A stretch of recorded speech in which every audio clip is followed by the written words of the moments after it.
কাশফুলের মতো যার পরিধান, প্রফুল্ল পদ্মের মতো যার মুখ, উন্মত্ত হাসির ডাকের মতো রমণীয় যার রূপের শব্দ, পাকা শালী ধানের মতো সুন্দর যার ক্ষীণ দেহলয়, অপরূপ যার আকৃতি, সেই নববধূর মতো শরৎকাল আসে। বাংলার এই প্রকৃতি এবং বীরেন্দ্র কৃষ্ণ ভদ্রের দরাজ কণ্ঠে চণ্ডীপাঠ, ঢাকের বাদ্য, শিউলি ভেজা ভরে মাতৃবন্দনায় নিমগ্ন মন মিলেমিশে একাকার হয়ে এক শুভ আনন্দ বার্তা ছড়িয়ে দিয়েছে মহালয়ার ভোরে। মহতী আলোয় মৃন্ময়ী মা দশভুজা, অসুর বিনাশিনী, দুর্গতি নাশিনী মা দুর্গাকে এই মর্তে আবাহনের শুভ সূচনা হয়ে গেছে মহালয়া থেকে।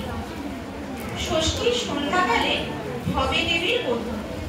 তারই অবসরে আজ আমাদের গানে, গল্পে, পাঠে ও নৃত্যে মাতৃ আবাহন। অংশগ্রহণে সারদা বিদ্যালয়ের ছাত্রছাত্রীরা।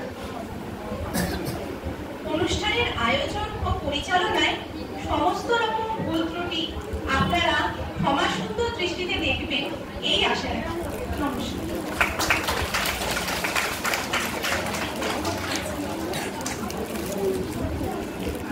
Thank